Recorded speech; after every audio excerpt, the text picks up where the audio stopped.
Evangelho de João, capítulo 20. Estou abrindo minha memória.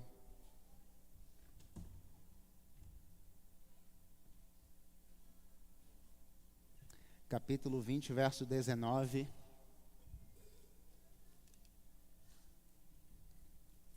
Ao verso 23.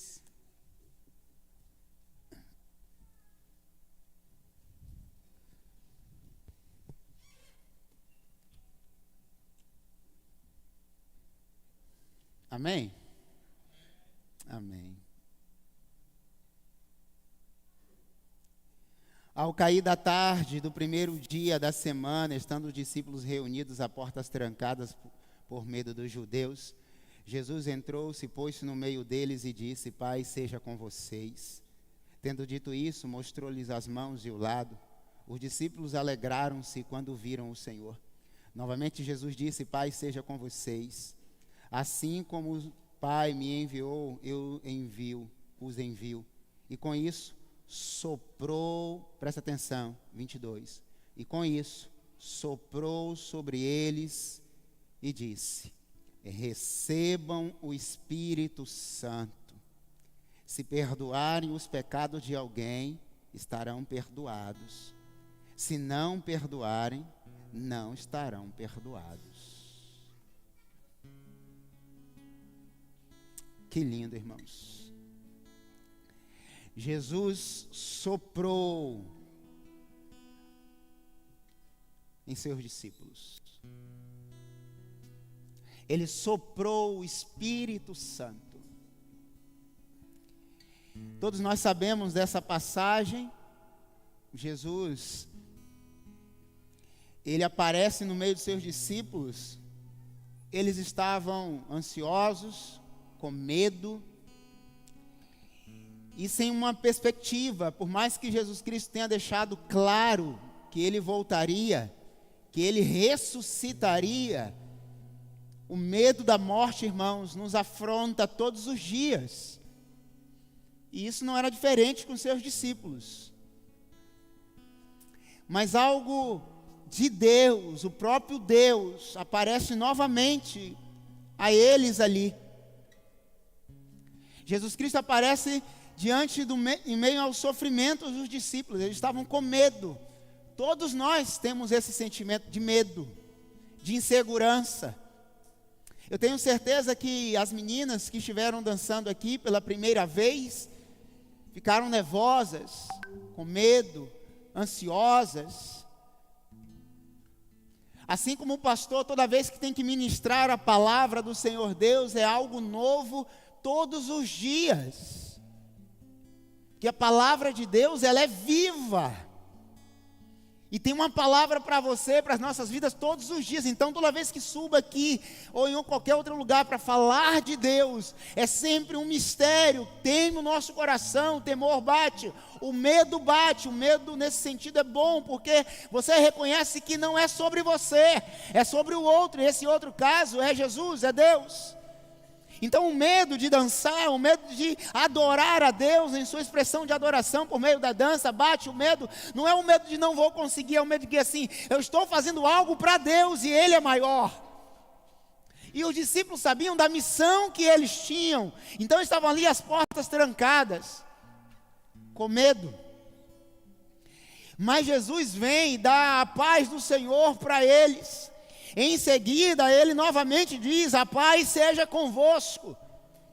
Mas em terceiro lugar, Jesus faz algo lindo demais, irmãos, que estava prometido lá em Atos capítulo 2.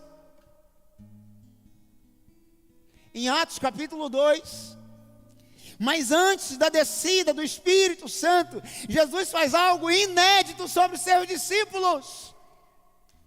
Ele sopra o Espírito Santo, é um sopro específico. Ele não fez isso nos 3 anos de ministério sobre ninguém, especialmente sobre os discípulos. Ele morre, ele aparece para os seus discípulos e sopra diz o texto, é claro, é nítido, e ele soprou o Espírito Santo em seus discípulos. Mas o que me chama a atenção é que em Atos capítulo 2, na descida do Pentecostes, vem como labaredas de fogo e toma aquele povo, e o Espírito Santo não só desce. Qual a diferença entre o descer lá em Atos e agora o soprar de Jesus sobre eles? Irmãos, há um mistério de avivamento aí. Esse encontro aqui nessa noite, encontros que transformam, geram avivamento. Jesus precisava reencontrar com seus discípulos. Ele precisava dar algo novo sobre o coração deles para que mantivesse em uma missão que eles tinham que fazer agora. Jesus dá a paz dele, porque a paz do mundo não é uma paz, mas a paz de Cristo excede todo entendimento. Não só a paz, mas agora eu preciso dar algo novo sobre vocês. O que é o avivamento, irmãos? Eu quero ler algumas definições. Primeiro, o príncipe dos pregadores, Spurgeon, ele diz: reavivamento é viver de novo, é receber novamente uma vida que te deixa em chamas. Avivamento, reavivamento é receber de Deus um avivar novo que te deixa em chamas. Jesus precisava trazer vida nos seus discípulos, porque eles estavam mortos, desanimados, com medo. Mas há uma segunda definição de John Stott, que ele diz: reavivamento é uma visitação da intimidade do Espírito Santo para vivermos o sobrenatural em uma comunidade, consciência da presença de Deus. Repito, John Stott diz que reavivamento é uma visitação do Espírito Santo para vivermos o sobrenatural na nossa comunidade de forma consciente. Não é nada que nós não entendamos. O avivamento é algo que nós compreendemos, é algo consciente. Não é só o reteteté, algo que algo acontece e nós não entendemos. É algo consciente do Espírito Santo. O Espírito Santo, ele é vivo. Ele traz ordem, ele traz decência, ele traz avivamento, ele traz algo novo. Mas há uma terceira definição de avivamento. John Wesley, ele diz assim: eu me coloco em chamas e o povo vem me ver queimar. Eu me coloco em chamas e a congregação vem me ver queimar. Avivamento é quando você percebe que tem alguém queimando e você assim: eu quero um pouco disso. Ele ainda diz, John Wesley, dá-me 100 homens que nada teme senão o pecado, e que nada deseja senão Deus, e eu abalarei o mundo. Me dê 100 homens que só tema a Deus, e nós abalaremos o mundo. Avivamento, irmãos, é mais do que um momento no culto. Avivamento é Deus queimar o teu coração todos os dias. Avivamento é você despertar em Deus a madrugada, todos os dias. Deus, tem algo me incomodando. Deus diz assim: sou eu mesmo, porque eu quero mais de você. Eu quero mais de você. Portanto, queridos, o avivamento é uma obra de Deus em seu povo. Avivamento é uma nova vivificação, é voltar ao primeiro amor, é retornar ao caminho onde nunca deveríamos ter deixado. Avivamento é entender que Deus se manifesta ainda nesse tempo sobre a forma do sobrenatural. Avivamento não é perder a racionalidade, mas é entender que a espiritualidade também é soberana, é sobrenatural. E eu tenho orado, Deus nos deu a possibilidade de vivermos um avivamento. E quando eu vejo crianças no altar, cantando, tocando, dançando, irmãos, o avivamento que aconteceu, o maior deles, começou em um coro de crianças. Por isso, herdeiros, que herança nós temos deixado para essa geração, senão uma igreja viva, uma igreja que chora, uma igreja que adora, uma igreja que não tem vergonha de se expressar diante do noivo. O noivo é lindo, o noivo é santo, e a igreja precisa ser santa, santificada, para o grande encontro com o noivo. Mas eu tenho orado, Deus, sopra novamente.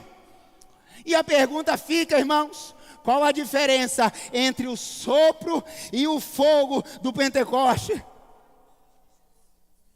Ah, tem um mistério, e você vai ficar aí com essa pulguinha na cabeça, pensando qual a diferença.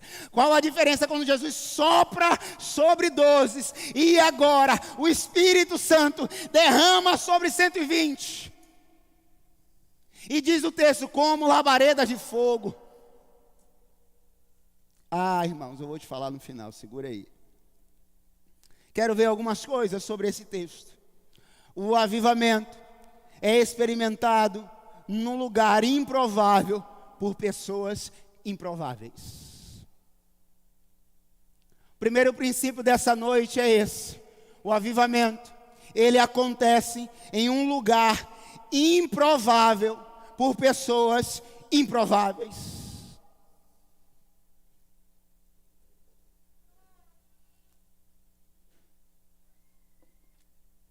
Eu já falei aqui que uma vez alguém disse assim,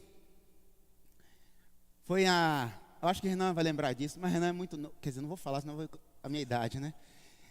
Foi na Memorial ver o pastor Marcos, que queriam levar o pastor Marcos para a Cachoeira do Itapemirim, e chega lá, tem um seminarista desse tamanho, raquítico, não mudou muito, mas tudo bem. Chega lá, está o pastor, o seminarista, estava no segundo ano do seminário, e vim conhecer o pastor Marcos. Aí falou, o pastor Marcos pregou no primeiro culto, quem vai pregar agora no segundo culto, lá tínhamos 2 cultos, vai ser os seminaristas. Aí eles olharam assim, quem é? Não, é aquele ali. Fizeram assim, já que nós estamos aqui, saímos de Cachoeiro, vamos ficar aqui, né, para não perder a viagem. Eles ficaram lá. Oi? Lembro.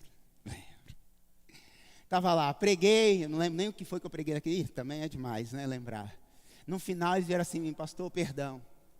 Pastor não, né, seminarista, né, não dá essa honra não, seminarista. Perdão, eu falei, perdão porque nem te conheço. Brincadeira, não falei isso não. Não, nós viemos ver o pastor Marcos, mas Deus nos surpreendeu nessa noite. Pessoas improváveis, pessoas improváveis. O improvável está vos falando nessa noite. O improvável acontece em lugares, o sobrenatural de Deus acontece em lugares improváveis, por pessoas improváveis. Eu não posso, eu não vou, eu não consigo. Não, realmente você e eu, nós não podemos absolutamente nada. Mas Ele pode todas as coisas. Ele quer fazer um avivamento nesse lugar, um lugar improvável, por pessoas improváveis. Ele quer usar quem? Eu e você, irmãos, para esse tempo de avivamento. Os discípulos improváveis, pescadores, história de pescador, quem nunca ouviu? Provavelmente Pedro contava aquelas lorotas, aquelas histórias lindas de pescador. Nossa, pegamos tantos peixes, aquelas histórias lindas, né? Hugo não sabe nada dessas coisas, porque Hugo é um pescador que não conta tantas histórias assim. Mas Pedro agora, um improvável, vai ser aquele que vai reconhecer o Jesus Cristo, o primeiro a reconhecer Jesus como o Cristo. O lugar improvável, onde eles estavam, irmãos, diz que eles estavam numa casa, as portas trancadas, provavelmente em um lugar muito pequenininho, com medo. O lugar é improvável, as pessoas improváveis. São essas coisas e essas pessoas que Deus deseja usar para o grande avivamento, irmãos. Não fique pensando que são os teólogos, os pensadores, das grandes reflexões bíblicas. Não que isso não possa acontecer também, mas Deus quer usar aqueles que se colocam na posição de improvável. Lembram de Dorcas? Uma mulher simples, que ajudava as mulheres da sua comunidade a vestir lindas roupas. Ela falece, morre, e toda aquela comunidade começa a chorar, e chama então o servo, o discípulo vai lá e traz vida sobre ela, e a comunidade começa a celebrar, porque aquela mulher era improvável, diz o texto, mas a improvável trazia vida à sua comunidade, a sua comunidade lamentava e chorava. Igreja, há uma grande pergunta para o avivamento ser vivido em nosso meio. Se a nossa comunidade de fé não existisse, que falta ela faria? Essa é a relevância de um avivamento. As nossas comunidades têm que fazer tanta falta, que num dia que ela fechar as portas, por que aquela igreja fechou a porta naquele dia? Lugar improvável, pessoas improváveis, certamente o sobrenatural de Deus se revela. Mas há um segundo princípio. O avivamento é experimentado quando aceitamos o comissionamento de Jesus. O versículo 20, versículo 21 diz que, tendo dito isso, mostrou-lhes as mãos e o lado. Os discípulos se alegraram quando viram o Senhor. Novamente Jesus disse: Pai seja convosco, assim como o Pai me enviou, eu os envio. Irmãos, não tem como vivermos um avivamento sem antes aceitarmos o comissionamento de envio de Jesus. A igreja é mais do que um local. A igreja é para as nações, para o mundo. E aí nós temos um marco. Nós temos um marco. A igreja de Meiaípe não nasceu há 25 anos atrás para ser só uma igreja local. Na verdade, a igreja de Cristo é mais do que uma igreja local. É uma igreja para as nações. E nós confeccionamos essa bandeira. O avivamento começa num lugar, pessoas improváveis, um local improvável, mas precisamos entender e aceitar o comissionamento. Eu agora vos envio. Jesus estava falando para os seus discípulos: eu vou para o meu Pai, mas assim como Ele me enviou, agora estou enviando vocês também. Sabe qual é a diferença do sopro do Espírito para o derramar do Pentecostes? Ainda você não entendeu? Espere um pouco mais. Uma igreja não é só uma igreja local, é uma igreja para as nações. A igreja de Meiaípe, há 25 anos, prega o evangelho para ser além de Guarapari, além do estado do Espírito Santo, além do Brasil, para outras nações. Eu vos envio, disse o Senhor. Mas há um último princípio. O avivamento é experimentado quando o fogo, o sopro de Deus se espalha através de nós. A diferença do sopro e do derramar é quando nós temos o sopro e agora o derramar se espalha. Por isso que foi necessário o derramar do Espírito Santo. O que acontece quando uma água transborda? Ela espalha. Quando eu sopro é específico, mas quando o Espírito Santo é derramado, ele espalha. Foi necessário o sopro e o derramar. Por isso que chegou até nós. Por isso que chegou até nós. Irmãos, nós recebemos o sopro. Sabe o que eu estou pedindo a Deus? Deus, deixa-nos transbordar. Transbordar para outros lugares. Transbordar em outras casas, em outros lares, em nossas 5 comunidades no entorno, em Guarapari, no Espírito Santo e no mundo. Irmãos, se Deus de fato, Ele quer e deseja um avivamento em nossas vidas, nós precisamos então pegar desse fogo, desse sopro e espalhar em outros lugares aquilo que Deus tem feito em nosso meio. Deus quer entrar na tua casa, em teu lar. Deus está soprando, mais do que isso, Ele está transbordando do seu espírito. O avivamento vai começar, o reacender de Deus em nossas vidas vai começar quando você começar a abrir a sua casa, o seu coração, a sua vida, e viver de Deus aqui e lá. Deus soprou, agora nós vamos espalhar. Os discípulos entenderam isso. E Jesus chega a dizer e a concluir esse parágrafo. Agora que vocês receberam o sopro, olha a autoridade que Jesus dá para os seus discípulos. Se perdoarem os pecados de alguém, olha que Ele está falando para os discípulos, está perdoado. Se vocês, meus discípulos, disserem para alguém, está perdoado, está perdoado, está perdoado, vai estar perdoado. Mas também se vocês não falarem nada, não vai estar perdoado. Sabe o que é isso? Quem tem o Espírito Santo tem autoridade. Tem autoridade.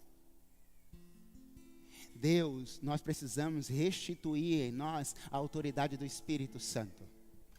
E quando nós falamos sobre autoridade, alguns acham que é arrogância. Porque ainda está na carne.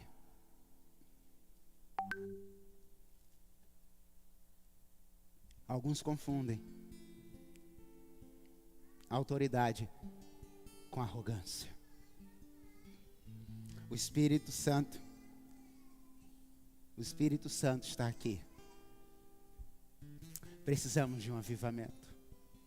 Deus não só sopra, mas espalha o teu Espírito Santo, transborda o teu Espírito Santo. Eu já falei e vou repetir porque no mês que vem nós vamos falar sobre as casas. O sopro foi numa casa, o transbordar foi numa casa. Quando você abre a sua casa, você está abrindo a porta da possibilidade do avivamento.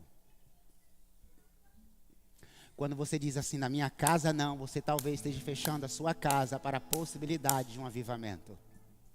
Nós achamos que o avivamento acontece só nessas 4 paredes? Pode ser. Pode ser. Mas o avivamento acontece em lugares improváveis. Pastor, mas a minha casa é pequena demais, é humilde demais, não dá, pastor, como assim? Você acha mesmo que Jesus está preocupado com isso? Fosse assim, Ele não ia me visitar não, irmãos. Nós somos uma igreja em célula e a célula acontece nas casas, nos lares. Quando você abre a sua casa, entenda isso. Está abrindo a possibilidade do derramar do Espírito Santo de Deus. Talvez comece na sua casa, no seu lar. Deus está dizendo nessa noite, se tem algo travando o seu coração para isso, no nome de Jesus. Essa é a noite de você abrir, não só a sua casa, mas a sua vida para o novo de Deus, para o avivamento de Deus, para o sobrenatural de Deus. Você já pensou? Começar a vir um monte de pessoas do estado inteiro para saber o que está acontecendo na casa de fulano, de Beltrano, Porque o culto lá não para.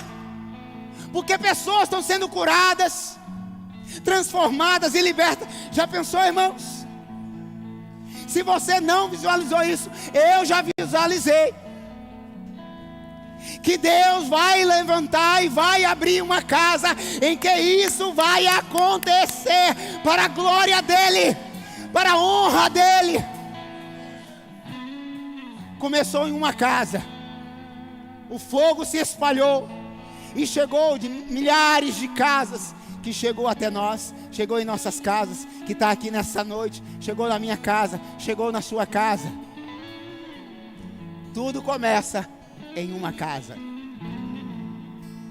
E eu quero crer que esta casa também vai experimentar esse sobrenatural de Deus. Nos coloquemos de pé no nome de Jesus.